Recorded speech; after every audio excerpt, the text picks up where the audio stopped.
eu mesmo gostaria de me dirigir aos colegas e à audiência em geral. Gostaria de fazer um breve esclarecimento antes de iniciar esse julgamento, para que as pessoas possam compreender exatamente do que se trata o que nós estamos decidindo aqui, porque há muita desinformação e muita incompreensão a propósito do que estamos fazendo aqui no Supremo Tribunal Federal. Portanto, peço que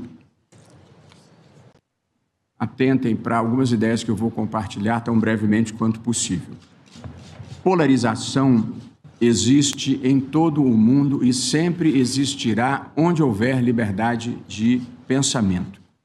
Quem acompanha a história sabe disso. Na Revolução Francesa, desde o início, já havia à direita os que defendiam mais poderes para o monarca e à esquerda os que defendiam menos poderes para o monarca. Nos Estados Unidos, já na sucessão do George Washington, havia os federalistas do John Adams, que queriam mais poder para o governo federal, e os republicanos que queriam mais poder para os estados. Portanto, sempre haverá polarização de ideias em democracias e é bom que seja assim. Porém, a polarização deve ser entre ideias contrapostas. Não pode ser entre os que têm boa fé e os que agem de má fé. Portanto, quero esclarecer a todas as pessoas de boa fé o que nós estamos decidindo aqui. Num regime de separação de poderes, como é no Brasil, como é a democracia brasileira, é o legislativo que legisla, é o legislativo que cria as leis, que cria o direito positivo. O executivo aplica essas leis e presta os serviços públicos. E o judiciário aplica a lei contenciosamente, ou seja, aplica a lei para solucionar litígios que são trazidos pelas partes perante o Poder Judiciário. Pois é exatamente isso que nós estamos fazendo aqui, decidindo casos concretos em que surgiram litígios, pessoas que se sentiram lesadas nos seus direitos e que procuraram o judiciário em busca de reparação. O judiciário não está legislando e muito menos regulando em caráter geral, abstrato e definitivo as plataformas digitais. Nós estamos julgando pretensões que chegaram ao tribunal por via de recursos. Vale dizer, ações foram propostas nas instâncias inferiores, houve decisões nas instâncias inferiores e recursos para o Supremo Tribunal Federal. No Brasil, para quem não tenha essa informação, um tribunal não tem a possibilidade de dizer: esse tema é muito complexo, esse tema é muito difícil, muito divisivo, vai trazer chateação, vamos contrariar muita gente. Ou não pode dizer tão pouco, já que não tem lei a respeito, eu não julgo.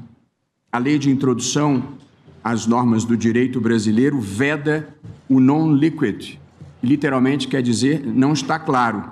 Ou seja, o judiciário não pode se recusar a decidir alguma questão dizendo o tema não está claro. Pelo contrário, a lei de introdução diz assim: quando a lei for omissa, o juiz decidirá o caso, no imperativo, de acordo com a analogia, os costumes e os princípios gerais do direito. Por evidente, para nós decidirmos os casos concretos colocados perante o tribunal, nós precisamos estabelecer os critérios que vão pautar o julgamento e, em nome da segurança jurídica, deixar claro quais os deveres que nós entendemos exigíveis e que aplicaremos aos novos casos que chegarem ao judiciário. Isso porque o tribunal tem o dever de aplicar os mesmos critérios a todos os casos idênticos que surgirem. Portanto, a gente precisa explicitar quais os critérios que nós estamos utilizando, porque são esses critérios que nós vamos ter que aplicar em todos os casos idênticos que venham perante o tribunal. Deixando claro os critérios adotados pelo tribunal para decidir os casos trazidos perante ele, só prevalecerão até que o Congresso Nacional legisle, se e quando entender que deve legislar a respeito. E quando o Congresso legislar a respeito, é a vontade do Congresso que vai ser aplicada pelo Supremo Tribunal Federal, desde que, evidentemente, compatível com a Constituição. Estabelecer os critérios que vão reger os casos que chegarem ao Judiciário é nosso dever e nada tem de invasão à competência dos outros poderes.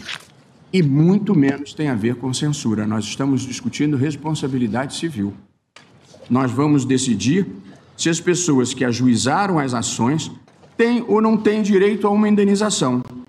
É simples assim e esta é a verdade. Aliás, no mundo atual, nós precisamos fazer com que mentir volte a ser errado de novo.